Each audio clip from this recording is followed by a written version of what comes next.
ଶାଶୁ ପୁଅ ବାହାଘର ହେବାର 10 ଦିନ ହେଲାଣି। ଆଜି ଜାଣି ଘର ଖାଲି ହେଲା। ଏତେ ଦିନ ଯାଏ କୁଣିଆ ମୈତ୍ର ଘରେ ହାଉଯାଉ ହେଉଥିଲେ। ଆଜି ଗଲେ। ସକାଳୁ ସକାଳୁ ବଡ଼ ଦି ଭଉଣୀଙ୍କୁ ବସରେ ବସେଇ ଆସିଲେ ଶ୍ରୁଲତା। ବଡ଼ ଦି ଭଉଣୀଙ୍କ କର୍ଣ୍ଣ ମନ୍ତ୍ରକୁ ମନେ ମନେ ହେଜୁଥିଲେ ସେ। ବୁଝିଲୁ ସୁରୁ, ବୋହୂକୁ ସବୁବେଳେ ପାଦ ତଳେ ରଖିବୁ, ନହେଲେ ମୁଣ୍ଡରେ ଚଢ଼ି କାନରେ ମୁତିବ। ଯେତେ ଦବେଇକି ରଖିବୁ ସେତେ ଭଲ, ନହେଲେ ଅଖା ଧୋଉଥିବୁ ଗୁଣ ଗାଉଥିବୁ।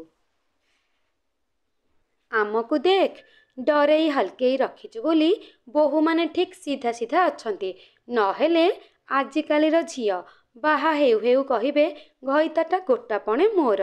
ଆମର ସିନା 2ଟା ଲେଖାଁ, ତୋର ତ ଗୋଟିଏ। ୟାକୁ ଠିକ୍ ଠିକ୍ ରଖିବୁ ତ ରଖିବୁ, ନହେଲେ ତତେ ଗୋଇଠା ମାରି ତୋ ଘରୁ ବାହାର କରିବ, ଆଉ ନିଜେ ରାଜରାଣୀ ହୋଇ ଅୟସ କରିବ। ରାସ୍ତାରେ ଆସୁ ଆସୁ ନିଜ ବୋହୂ ବେଳ କଥା ମନେ ପକାଉଥିଲେ ସେ।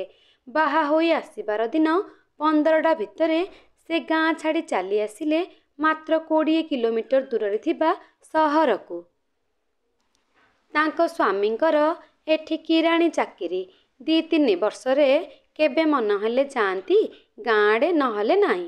ସେ କାହାକୁ ଡରିଛନ୍ତି ନା କ'ଣ?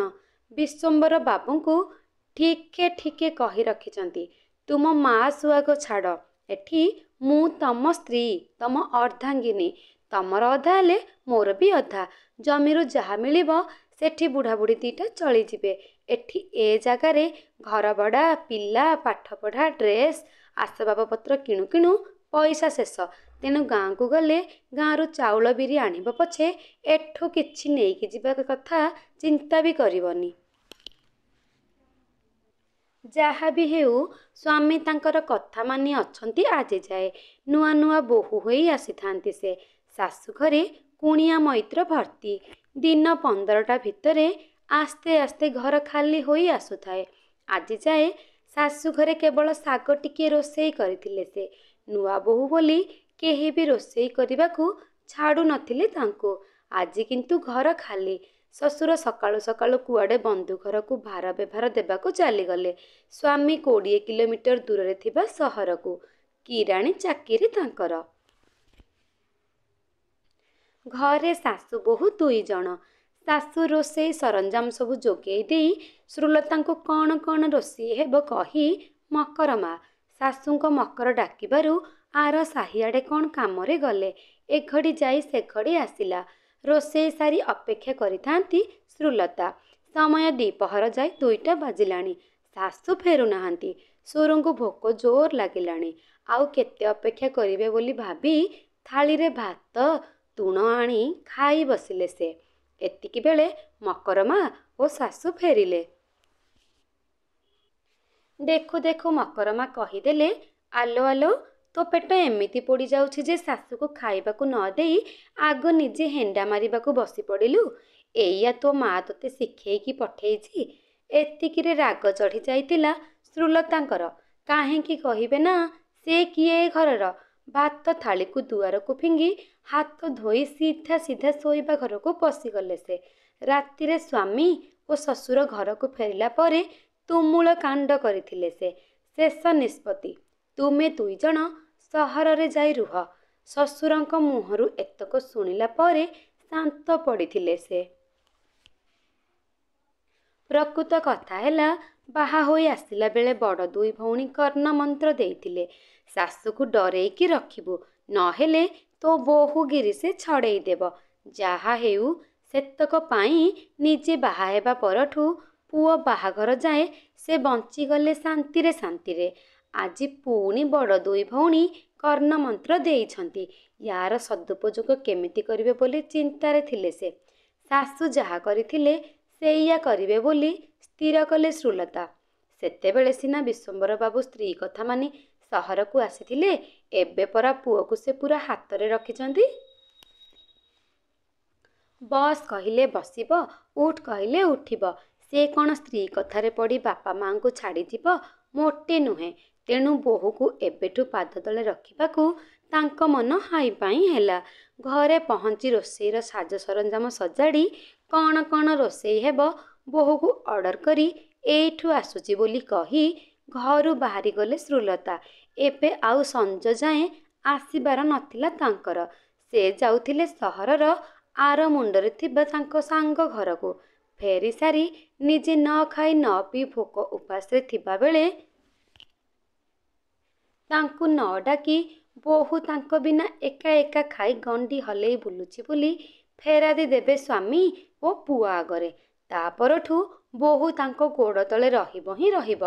ଭାବୁ ଭାବୁ ସରୁ ହସଟିଏ ଖେଳିଗଲା ତାଙ୍କ ଲିପଷ୍ଟିକ୍ ମରା ଅଧରରେ। ରୋଷେଇ କରିସାରି ବୋହୂ ଅପେକ୍ଷା କଲା ଶାଶୁଙ୍କୁ।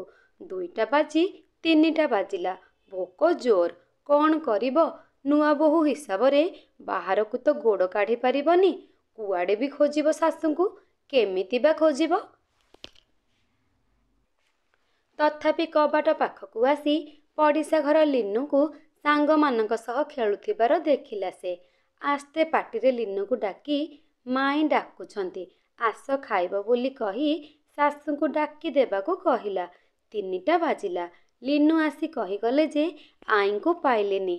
କ'ଣ କରିବ ଏବେ? ଏକା ଏକା ଖାଇଦେବ କି? କିନ୍ତୁ ଶାଶୁଙ୍କୁ ଖାଇବାକୁ ନ ଦେଇ ନିଜେ ଏକା ଏକା ଖାଇଦେବାକୁ ମନ ଡାକିଲାନି ତା'ର। ବାହାଘର ପୂର୍ବ କଥା ମନେ ପଡ଼ି ଯାଉଥିଲା। ସ୍ୱଦେଶ ଯେବେ ବାହାଘର ପାଇଁ ଝିଅ ଦେଖି ଆସିଥିଲେ ଗେଲରେ ଗେଲରେ ଭାଇ ପଚାରିଦେଲା ଆଚ୍ଛା ବାହାଘର ପରେ ମଉସା ମାଉସୀ ତୁମ ପାଖରେ ରହିବେ ନା ଗାଁକୁ ଯିବେ? ଆର ମାସରେ ମଉସା ରିଟାୟାର୍ଡ଼ କରୁଛନ୍ତି ପରା? ହଁ, ଆର ମାସରେ ବାପା ରିଟାୟାର୍ଡ଼ କରିବେ। କିନ୍ତୁ ଆଜି ଯାଏ ସେମାନେ ମୋତେ ପାଖରେ ରଖିଛନ୍ତି। ଯଦି ଚାହିଁବେ ତେବେ ବାହାଘର ପରେ ଆମ 2 ଜଣଙ୍କୁ ଘରୁ ବାହାର କରିଦେବେ। ନହେଲେ ତାଙ୍କ ଘରେ ଜାଗା ଟିକେ ଦେବେ। ମୁଁ ଆଜି ଯାଏ ତାଙ୍କୁ ରଖିବାକୁ ସକ୍ଷମ ହୋଇନି। ସ୍ୱଦେଶଙ୍କ ଏତିକି କଥା ମନ କିଣି ନେଇଥିଲା ତା'ର। ଯେଉଁ ଘରେ ବାପା ମାଆଙ୍କ ସ୍ନେହ ଶ୍ରଦ୍ଧା ନାହିଁ ସେଇଟା କ'ଣ ଘର? ନ୍ୟୁକ୍ଲିୟର ଫ୍ୟାମିଲି ଅପେକ୍ଷା ଯୌଥ ପରିବାର ଭଲ ଲାଗେ ତାକୁ। ସେମାନେ ଜେଜେ ଜେଜେମା ବାପା ମା' କାକା ଖୁଡ଼ୀ ଓ ତାଙ୍କ ପୁଅ ଝିଅ ସବୁ ମିଶି ଏକାଠି ରୁହନ୍ତି। କେତେ ଆନନ୍ଦ କେତେ ଖୁସିରେ ରୁହନ୍ତି ସେମାନେ।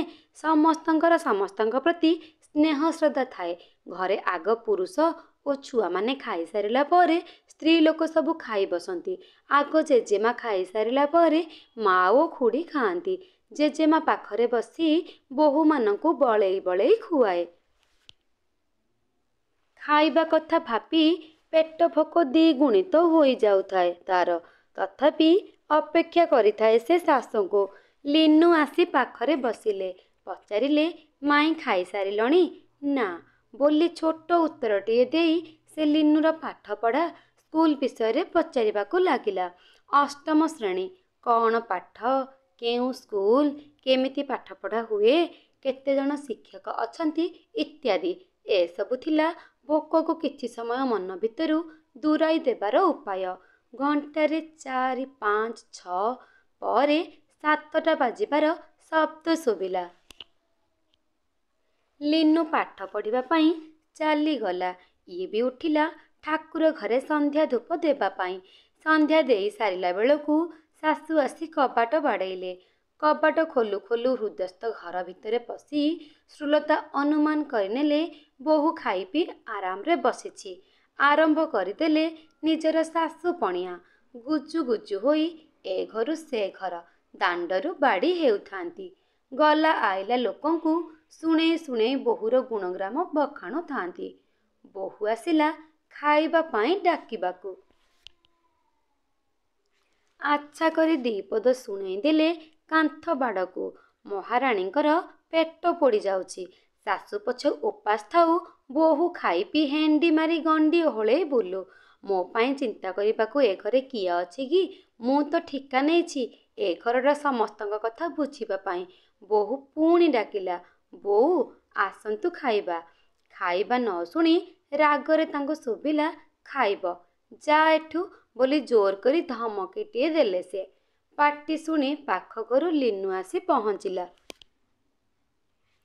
ଆଗରେ ଆଈଙ୍କୁ ଦେଖି ବଡ଼ ପାଟିରେ କହି କହି ଆସିଲା ଆଈ କୁଆଡ଼େ ଯାଇଥିଲ? କେତେ ଖୋଜିଲି ତୁମକୁ ଏ ମୁଣ୍ଡରୁ ସେ ମୁଣ୍ଡ ଯାଏ। ମାଇଁ ଡାକୁଥିଲେ ତୁମକୁ, ସେ ବି ଖାଇନାହାନ୍ତି ଏବେ ଯାଏଁ, ଅପେକ୍ଷା କରିଛନ୍ତି ତୁମକୁ। କହି କହି ଘର ଭିତରକୁ ଗଲା ସେ। ଉତ୍ତୁର କ୍ଷୀରରେ ପାଣି ପୋଷି କିଏ ଫିଙ୍ଗିଦେଲା କି ଆଉ? ଶ୍ରୁଲତାଙ୍କର ରାଗ ହଠାତ୍ ଶାନ୍ତ ପଡ଼ିଗଲା। ଘର ଭିତରକୁ ଯାଉ ଯାଉ ଶୁଣି ପାରୁଥିଲେ ବୋହୂ ଓ ଲିନୁର କଥାବାର୍ତ୍ତା। ମାଇଁ ଖାଇନ ଏବେ ଯାଏ? ନା, ବୋଉ ଆସିଲେଣି, ଖାଇବୁ ଏବେ। ତୁମେ ତୁମର ଖାଇଲନି, ସେ ଆସିଲା ପରେ ଖାଇନଥାନ୍ତେ? ନା ଲିନୁ, ଝିଅ ବେଳ କଥା ଅଲଗା, ବୋହୂ ବେଳ କଥା ଅଲଗା। ଝିଅ ବେଳେ ଆମେ ଯାହା କଲେ ବି ସେଇଟା ଚପଳାମି ବୋଲି ଧରାଯାଏ, କିନ୍ତୁ ବୋହୂର ଗୋଟେ ରେସ୍ପନ୍ସିବିଲିଟି ଥାଏ। ଖାଲି ଯେ ବାହା ହୋଇ ଆସିଗଲେ ସେ ବୋହୂ ହେଇଯାଏ ସେମିତି ନୁହେଁ। ତାକୁ ଘରର ସମସ୍ତଙ୍କ ମନ ନେଇ ଚାଲିବାକୁ ପଡ଼େ, ସମସ୍ତଙ୍କୁ ଖୁସିରେ ରଖିବାକୁ ପଡ଼େ। ସମସ୍ତଙ୍କର ଛୋଟ ଛୋଟ କଥାକୁ ବି ଧ୍ୟାନ ଦେବାକୁ ପଡ଼େ। ସେଥିପାଇଁ ତ ବୋହୂକୁ ଘରର ଲକ୍ଷ୍ମୀ କୁହାଯାଏ। ମୁଁ ମୋର କହୁଥିବା ବୋହୂ କେବେ ବୋହୂ ହୋଇପାରେନା। ଘରର ବଡ଼ମାନଙ୍କ ଆଶୀର୍ବାଦ ଥିଲେ ଘରେ ସମସ୍ତଙ୍କ ପ୍ରତି ସ୍ନେହ ଶ୍ରଦ୍ଧା ଥିଲେ ସେଇ ଘର ହିଁ ସରଗପୁର ଭଳି ଲାଗେ। ତା ବୋଲି କ'ଣ ନ ଖାଇକି ବସିବ? ଏ ଘର ପରା ତାଙ୍କର, ସେ ନ ଖାଇସାରିଲେ ମୁଁ ଖାଇବି କେମିତି ଯେ? ହସି ଉଠିଲେ ଦି ଜଣ। ହଉ ହଉ, ମୁଁ ଯାଉଛି ଆଈକୁ ଡାକେ, ଆଉଥରେ କହି ଲିନୁ ଚାଲିଗଲା। ସବୁ ଶୁଣି ସାରିଥିଲେ ଶ୍ରୁଲତା। ରୋଷେଇ ଘରକୁ ଯାଇ ଦେଖିଲେ ସବୁ ସେମିତି ଥୁଆ ହୋଇଛି। ହାଣ୍ଡିରେ ହାତ ବି ବାଜିନି, ମାନେ ବୋହୂ କିଛି ଖାଇନି ଏବେ ଯାଏ। ରୋଷେଇ ଘରେ ଠିଆ ହେଇ ସେ ମାପୁଥିଲେ ନିଜକୁ ଓ ବୋହୂକୁ। ସେଦିନ ଶ୍ରୁଲତାଙ୍କ ଶାଶୁ ତ କିଛି କହିନଥିଲେ, କହିଥିଲେ ମକରମା। ତଥାପି ଆଜି ଯାଏ ସେ ଦଣ୍ଡ ଦେଇ ଆସିଛନ୍ତି ତାଙ୍କ ଶାଶୁଙ୍କୁ। ପୁଅ ବୋହୂ ନାତି ଥାଇ ବି ସେମାନେ ଛେଉଣ୍ଡ। ବାପା ମାଙ୍କ ଠାରୁ ଏକରକମ ଛଡ଼େଇ ଆଣିଛନ୍ତି ସେ ତାଙ୍କ ପୁଅକୁ। ନିଜକୁ ଅଧା ସମ୍ପତ୍ତିର ମାଲିକ ବୋଲି ଭାବି କେତେ କ'ଣ ଭୁଲ କରି ସାରିଛନ୍ତି ସେ। କେତେ ନିର୍ଯାତନା ସେ ଦେଇଛନ୍ତି ତାଙ୍କ ସ୍ୱାମୀଙ୍କୁ ଓ ଶାଶୁ ଶ୍ୱଶୁରଙ୍କୁ। ବୁଢ଼ା ବେଳେ ପାଖରେ ରହିବା ତ ଦୂରର କଥା, ଜୋର କରି ସ୍ୱାମୀ ଓ ପୁଅକୁ ଛଡ଼େଇ ରଖିଛନ୍ତି। ଆଖିରେ ଲୁହ ଭରି ଆସୁଥିଲା। ପାପର ପ୍ରାୟଶ୍ଚିତ ନିଶ୍ଚିନ୍ତ କରିବେ। ବୋହୂର ରୁମ୍ ଭିତରକୁ ପଶି ଆସି ହାତ ଧରି ନେଇଗଲେ ରୋଷେଇ ଘରକୁ। ଦୁଇଟି ଥାଳିରେ ବାଢ଼ି ସାରିଥିଲେ ଭାତ, ଡାଲି, ତରକାରୀ ଓ ଅନ୍ୟାନ୍ୟ ଖାଇବା। ଏକା ସଙ୍ଗେ ଖାଇ ବସିଲେ ଶାଶୁ ବୋହୂ। ଅଫିସରୁ ଫେରିଲେ ବିଶ୍ୱମ୍ବର ବାବୁ। ଦେଖିଲେ ଶାଶୁ ବୋହୂ ଖାଇ ବସିଛନ୍ତି ଏବେ। ଘରର ହାବଭାବ କିଛି ଅଲଗା ଲାଗୁଥିଲା। ଚା ପିଇ ଟିଭି ଦେଖି ରାତି ଖାଇବା ଖାଇ ଶୋଇବାକୁ ଗଲେ ସେ। ମଝିରେ ମଝିରେ ନିଦ ଭାଙ୍ଗୁଥିଲା ତାଙ୍କର। ଶ୍ରୁଲତା ନ ଶୋଇ କ'ଣ କ'ଣ ସବୁ କାମ କରୁଥିଲେ ରାତି ଅଧରେ। ସକାଳୁ ଉଠୁ ଉଠୁ ବିଶ୍ୱମ୍ବର ବାବୁ ଦେଖୁଥିଲେ ଗୋଟେ ଅଲଗା ଦୁନିଆ। ଶ୍ରୁଲତାଙ୍କ ପାଟିରୁ ଶୁଭୁଥିଲା, ଆଜି ଆମେ ଶାଶୁ ବୋହୂ ଗାଁକୁ ଯାଉଛୁ। ଅଫିସ ସାରି ସିଆଡ଼ୁ ଗାଁକୁ ଆସିବ। ପୁଅକୁ ବି କହିଦେଇଛି 2-4 ଦିନ ଭିତରେ ଏସବୁ ଜିନିଷ ଗାଁକୁ ପଠେଇବାର ବ୍ୟବସ୍ଥା କରିବ। ଆମେ ଏବେ ସମସ୍ତେ ଗାଁରେ ରହିବା। ତମେ ଆଉ ପୁଅ ଡେଲୁ ଗାଁରୁ ଯିବା ଆସିବା କରିବ। ଲଙ୍କାରେ ହରିଶବ୍ଦ। ଆଖି ମଳି ମଳି ଉଠିଲେ ସେ। ସ୍ୱପ୍ନ ଦେଖୁନାହାନ୍ତି ତ? ନିଜକୁ ଚିମୁଟି ଆଉଥରେ କନଫର୍ମ କଲେ, ନା ସ୍ୱପ୍ନ ନୁହେଁ, ସତ। ହେଲେ ଏମିତି କେମିତି ସମ୍ଭବ? ଦୀର୍ଘ 28 ବର୍ଷ କାଳ ଶାଶୁ ଶ୍ୱଶୁରଙ୍କ ପ୍ରତି ଅନାଦର ଭାବ ରଖିଥିବା ସୁରୁ ଆଜି କେମିତି ବଦଳିଗଲେ? ସେ ଯାହା ହେଉ ବଦଳିଛନ୍ତି ସେତିକି ବଡ଼ କଥା। ଗାଧୋଇ ଆସି ଠାକୁରଙ୍କୁ ମୁଣ୍ଡିଆ ମାରିବେ କି ବୋହୂକୁ, ସେ ଦ୍ୱନ୍ଦ୍ୱରେ ଥିଲେ। ଯଦି ଆମେ ବୋହୂକୁ ଆପଣାଇ ନେବା, ସେ ବି ଆମକୁ ଆପଣେଇ ଆମରି ଘରକୁ ସ୍ୱର୍ଗ ପରି କରିଦେବ। ତେବେ ଶ୍ରୋତାବନ୍ଧୁ, ଯଦି ମୋ ଗପଟି ଭଲ ଲାଗିଥାଏ ତେବେ ଗପଟିକୁ ଲାଇକ୍ ଆଉ ସେୟାର କରିଦେବେ। କମେଣ୍ଟ ବକ୍ସରେ କମେଣ୍ଟ ନିଶ୍ଚୟ ଦେବେ। जदि मो चैनल नुआ थिबे ताहले चैनल को सब्सक्राइब करदेबे आउ बेल आइकन को दबाई देबे जहा द्वारा मु अपलोड करुथिबा वीडियोर नोटिफिकेशन प्रथमे आपण पाई परिबे। रहिली नमस्कार।